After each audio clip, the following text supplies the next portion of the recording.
À la prise de débat, la députée de Beauharnois, Sarah Berry.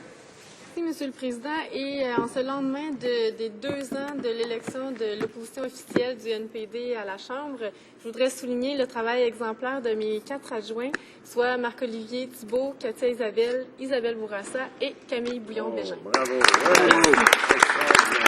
Aujourd'hui, je suis très contente de pouvoir me lever en Chambre pour vous parler du projet de loi C-460 sur la mise en œuvre de la stratégie nationale de réduction du sodium. Ce projet me tient particulièrement à cœur. En fait, j'affirmerais d'entrée de jeu que les aliments à teneur élevée en sodium sont le fléau sanitaire du 21e siècle. C-460 est une stratégie qui permettrait de prévenir des milliers de décès inutiles en réduisant le sodium que les Canadiens consomment. Le gouvernement doit s'attaquer à la surconsommation de sodium, tout comme il s'est attaqué à l'alcool au volant ou au tabac il y a quelques années. Il est impératif de ramener la teneur du sodium des aliments à un niveau sécuritaire, d'améliorer l'étiquetage des aliments, de protéger nos enfants contre la commercialisation trompeuse des aliments, de nous assurer qu'aucun fonds public ne sert à payer des aliments à teneur élevée en sodium et surtout de faire preuve de leadership en faisant du Canada un chef de file dans la surveillance de l'industrie alimentaire. Monsieur le Président, notre société est aux prises avec un fléau mortel. La surconsommation de sodium est la cause première des maladies cardiovasculaires au Canada. Sans compter qu'elle a des effets désastreux sur la condition des personnes aux prises avec de graves maladies comme le cancer de l'estomac, l'ostéoporose, l'asthme, l'obésité et les maladies du rein. Le sodium est un véritable fléau donc pour notre système de santé. Nous dépensons temps, argent et ressources humaines à traiter des maladies découlant directement de la surconsommation de sodium présent dans les aliments transformés. Ces mêmes ressources ne servent donc pas à financer la recherche et le traitement des maladies infantiles, des maladies congénitales et des malformations cardiaques. Je crois qu'il est temps de procéder à un examen de conscience et de faire un choix. Nous pouvons mettre en place une stratégie nationale de réduction du sodium qui imposera des règles claires à l'industrie alimentaire, qui diminuera aussi la consommation du sodium chez les Canadiens, qui aidera les Canadiens à faire des choix beaucoup plus santé. En réduisant la consommation de sodium des Canadiens à 1800 mg par jour, nous pourrions prévenir près de 24 000 accidents cardiovasculaires par année. Nous pourrions aussi éviter de 10 000 à 16 000 décès par année. Wow. Monsieur le Président, ce gouvernement a démontré au cours des dernières années qu'il était particulièrement obsédé par l'économie. Eh bien, une consommation réduite de sodium permettrait d'économiser des milliards de dollars. Abaisser la consommation de sodium de 1500 mg par jour, par exemple, générerait des économies directes de 1,38 milliard de dollars en soins de santé, simplement. Et si on inclut les coûts indirects, ce sont 2,99 milliards de dollars qui seraient économisés, presque 3 milliards de dollars. Wow.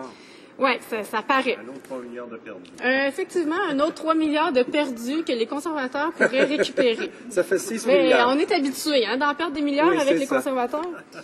Le gouvernement attend quoi pour mettre en œuvre une stratégie qui nous ferait épargner des milliards de dollars et surtout sauver des milliers de vies? Nous avons le choix, Monsieur le Président, mais il faudrait faire le bon et le faire maintenant. Oui. Je le dis, je le répète, la surconsommation de sodium est un enjeu de santé publique grave. Et surtout, trop important pour ne pas agir, étant donné que ça pourrait sauver des vies. Évidemment. Il a fallu que des gouvernements adoptent des lois pour changer les comportements des individus et des industries. Prenez l'exemple du port de la ceinture de sécurité. Quand le port de la ceinture de sécurité est devenu obligatoire en 1976, le taux de mortalité dû à des accidents de la route a diminué de 43 Incroyable, en effet. Les mentalités ne changent pas rapidement et parfois, le gouvernement doit prendre des mesures pour forcer ce changement de mentalité au nom de la santé et de la sécurité publique. Prenez la loi sur l'alcool au volant ou encore la loi anti-tabac, par exemple. La prévention ne suffit plus. Le gouvernement favorise cette approche depuis des années pour réduire la consommation de sodium chez les Canadiens et ça s'est révélé un échec monumental. C'est un échec pour 2 raisons, en fait. D'une part, il est très difficile pour les Canadiens de décortiquer le contenu des produits qu'ils achètent pour en faire des choix santé. D'un autre côté, les entreprises alimentaires refusent de changer leur méthode de production. Pour l'instant, les fabricants sont invités à réduire la quantité de sel présent dans leurs produits sur la base du volontariat. Cette mesure n'est pas du tout efficace parce que l'industrie alimentaire ne s'y plie pas. L'industrie continue de dire que les cibles de réduction de sodium sont inatteignables. Les fabricants résistent parce qu'ils craignent que les consommateurs, habitués au goût du sel, se procurent leurs produits ailleurs et on peut comprendre leurs inquiétudes. Les fabricants veulent rester compétitifs à tout prix. L'industrie alimentaire prétend qu'il est impossible de réduire la quantité de sodium en invoquant des raisons de salubrité des aliments. Or, cet argument ne tient pas la route. La preuve, le taux de sodium des aliments que l'on retrouve dans les chaînes de restauration varie d'un pays à l'autre. Pourquoi? Parce que l'industrie alimentaire a habitué les consommateurs canadiens à des aliments beaucoup plus salés qu'ailleurs. Je ne vois aucune raison donc pour ne pas inverser cette tendance. Les craintes des entreprises sont infondées.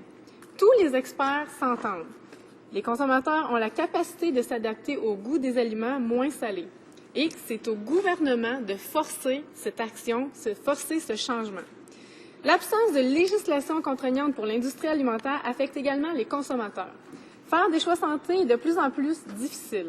Les nutritionnistes de l'hôpital du Suroît, qui se trouve dans mon comté, en fait, j'ai discuté avec Marie-Claude Jolicoeur et Manon Rousse, des deux nutritionnistes de l'hôpital du Suroît, donc, m'ont confirmé cette tendance. Elles m'ont dit qu'ils rencontraient quotidiennement des patients nécessitant une alimentation réduite en sodium, notamment les personnes souffrant d'hypertension, d'insuffisance cardiaque, de maladies du foie, d'insuffisance rénale, de diabète et d'autres maladies. Dans tous ces cas, une alimentation basse en sodium est essentielle pour le traitement efficace de la maladie. Ces nutritionnistes me disaient que leur rôle consistait à enseigner comment réduire la consommation de sodium en ciblant les aliments à éviter et en suggérant des alternatives. Parce qu'en réalité, 80% du sodium consommé provient des aliments transformés et non pas de la salière. Les nutritionnistes soutiennent que malgré une bonne volonté, leurs patients ont de la difficulté à faire des choix santé et à respecter cette restriction. Ce fait est particulièrement vrai pour les personnes âgées et malades, ces gens cuisinent très peu en raison de leur état. Ils doivent souvent se rabattre sur des aliments transformés. L'état de santé de ces personnes dépérit donc encore davantage et les coûts sur notre système de santé augmentent par le fait même. Même pour les gens en pleine santé et ayant une saine alimentation, il est très facile de dépasser la part recommandée. Voilà pourquoi le gouvernement a un rôle à jouer. Seule une législation qui imposera des quantités limites de sodium dans les aliments transformés aura les effets escomptés. Monsieur le Président, ce gouvernement fait preuve d'un manque de leadership flagrant sur cette question. Pourquoi la ministre de la Santé a-t-elle démantelé le groupe de travail sur le sodium? Oui. C'est incompréhensible, Monsieur le Président. L'inaction de ce gouvernement a forcé les provinces et les territoires à prendre le taureau par les cornes et à créer leur propre stratégie de réduction de sodium. Ce gouvernement conservateur doit arrêter de mettre la tête dans le sable. La loi sur le ministère de la Santé affirme explicitement que Santé Canada est responsable, et je cite, de la protection de la population contre les risques pour la santé. La surconsommation de sodium n'est-elle pas un risque suffisant pour les conservateurs? Est-ce que les maladies cardiovasculaires qui en découlent ne sont pas un risque suffisant pour les conservateurs?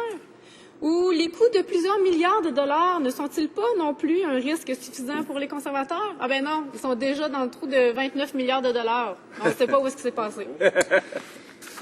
Moi, je crois qu'au lieu de nous astreindre à leur régime minceur en coupant dans tous les programmes qui sont chers aux Canadiens à chaque fois qu'ils déposent un budget sur lequel on ne peut même pas se prononcer, le gouvernement devrait adopter une législation qui nous permettrait de faire de véritables économies d'échelle, sans compter toutes les vies qui pourraient être sauvées en plus. Nous sommes en face d'un enjeu de santé publique majeur. Je dirais même que nous faisons face à une crise de salubrité alimentaire. Les aliments à teneur élevée en sodium sont en train d'empoisonner les Canadiens. Nous devons impérativement nous doter d'une stratégie qui permettra de freiner cette tendance.